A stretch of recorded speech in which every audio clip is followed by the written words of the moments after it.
1683 Massachusetts, 9 years before Salem. A court of 11 judges examines the evidence, witnesses, testimonies, a full legal trial. Verdict: no guilty, go home. So she goes home. Then her neighbor drags her out of her house in the middle of winter, hang her from a tree until she's nearly dead, cut her down, roll her through the snow and bury her in it. Then they leave. She survives. The man who accused her dies. She outlives every single person who tried to kill her. Her name was Mary Webster, and this is one of the most satisfying stories in the history of witch trials, because unlike almost every other one, this one ends with the witch winning. Mary Webster was born in England around 1624. She immigrated to Massachusetts with her family and ended up in a small Puritan town called Hadley, a tight, deeply religious community where everyone knew everyone's business and God's judgment was considered a perfectly reasonable explanation for livestock behaving strangely. She married a man named William Webster in 1670. He was 53, she was about 46. Neither of them had money. They lived in a small house and occasionally needed financial help from the town just to survive. Poverty in the Puritan community was already a social mark against you. Poverty plus a sharp temper was basically signing your own arrest warrant. Mary Webster was not by any historical account a pleasant woman to cross. She was described as soured with the world, spiteful, quick to anger, a kind of person who, when she felt wronged, made sure everyone knew about it. In a different context, this would make her a difficult neighbor. In 17th century Puritan Massachusetts, it made her a witch. It started with the animals. Local farmers claimed their cart horses would refuse to pass Mary's house on a main road. They'd stop dead, turned around and refused to move. The solution the farmers landed on, and I want you to appreciate the logical leap here, was to go inside Mary's house and beat her, because apparently that made the horses cooperative again. So for years, men would periodically show up at the Mary Webster's home and physically assault her, legally, openly, because everyone agreed she was probably a witch and beating witches preventing them from casting spells. This was considered normal. By March 1683, the accusation had accumulated enough that the local magistrate decided formal action was needed. Mary was examined by the country court in Northampton. The magistrates conclude the case was too serious for them to handle locally and sent her to Boston for proper trial. She waited in jail for 2 months. On June 1st, 1683, she stood trial before the government, the deputy governor, and 9 assistants of Massachusetts Bay Colony. Witnesses testified against her. The indictment accused her of entering into covenant with the devil, who had apparently came to her in shape of a large black hat, and of suckling imps with her blood so they would do her bidding. The jury deliberated not guilty. 11 judges, full trial, the entire weight of Massachusetts legal system brought to bear on one impoverished elderly woman in Hadley. Not guilty. She was freed, returned to Hadley, went back to her small house, presumably continues to be difficult with her neighbors. And that should have been the end of it. It wasn't, because being legally cleared of witchcraft in Puritan New England didn't mean people stopped thinking you were witch. It just meant the court couldn't prove it. In the minds of community, the suspicion remained. The disturbance continued. Men still show up to beat her when their horses misbehaved. And then in January 1685, a prominent man in Hadley became very ill. His name was Philip Smith. Philip Smith was everything Mary Webster was not. He was wealthy, respected, a church deacon, a militia lieutenant, a justice of a peace, a selectman, a representative of the Massachusetts General Court, a pillar of the community in every possible sense. He fell gravely ill in early 1685.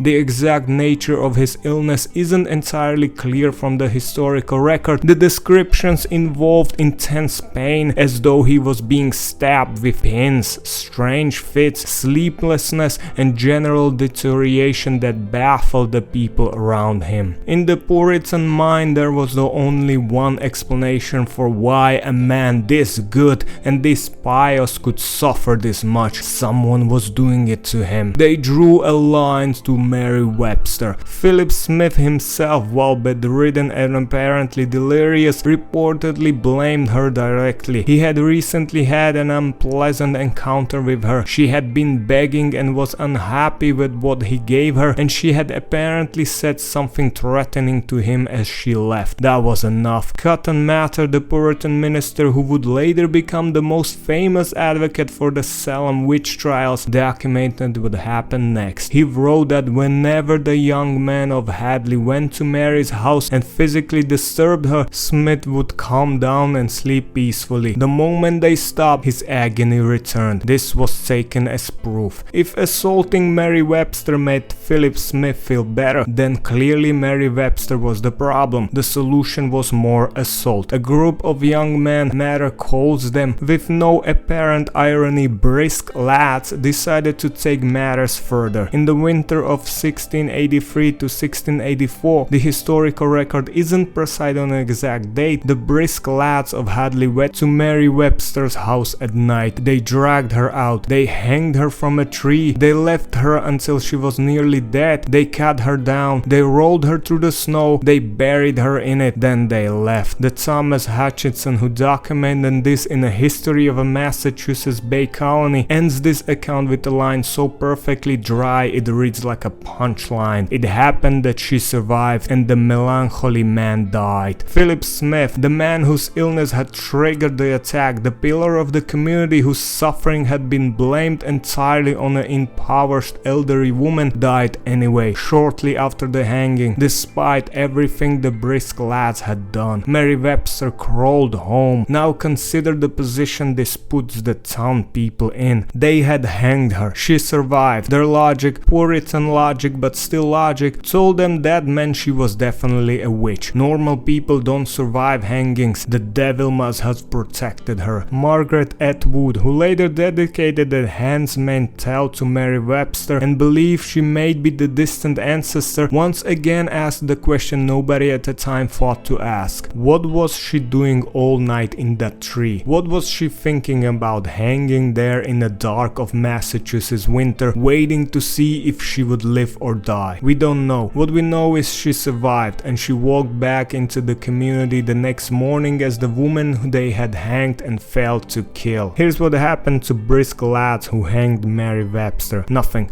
No charges, no trial, no punishment of any kind. Hanging an acquainted woman from a tree in the middle of winter was apparently not something the Puritan legal system felt the need to address. And here's what happened to Mary Webster. She kept living. She earned the nickname Half-Hanged Mary. She stayed in Hadley. She continued to exist in the community, the woman they had tried to kill, walking past the same people who had dragged her out of her house, shopping at the same market, attending the same church for 11 more years. She died in 1698 peacefully of natural causes at approximately 74 years old. Every single person who accused her, who testified against her, who dragged her out of her house and hanged her from a tree, she outlived them all. And here's the detail that Atwood pointed out, and I think is the most important part of the entire story. Because of the legal principle of the double jeopardy, you cannot be tried twice for the same offense. Mary Webster could never be executed for a witchcraft. She had already been acquitted. Legally, they had no way to kill her through the courts, so they tried to kill her outside the courts and they failed. The Handmaid's Tale, one of the most widely read novels of the 20th century, the basis for one of the most watched television series of the 21st century, is dedicated on its own opening page to Mary Webster of Hadley, Massachusetts, a woman who most people have never heard of, a woman who was poor, elderly, ill-tempered, legally cleared, hanged anyway, survived and spent the rest of her life quietly winning. Here's what this story actually is, stripped of the witchcraft framing. A poor woman with a bad temper was accused by her community of causing things that were happening anyway. She was tried, she was cleared, the community ignored the verdict, she was physically assaulted for years. Then, when a prominent man got sick from an illness that had nothing to do with her, she was dragged from her home at night and hanged. No witchcraft, no devil, no black cat, just a community that had decided she was the problem problem and legal system that cleared her but couldn't protect her. The Salem witch trials happened 9 years later. 20 people were executed. Historians still debate what caused them. Mass hysteria, ergot poisoning, political conflict, but Mary Webster's story suggests a simple answer. It was already happening before Salem, quietly, in small towns where nobody was writing it down carefully and the victims weren't important enough to make the records. Salem wasn't the aberration, it was just a time someone noticed. Mary Webster survived everything they threw at her, literally. She died in her own bed. That might be the most defiant thing anyone did in 17th century Massachusetts.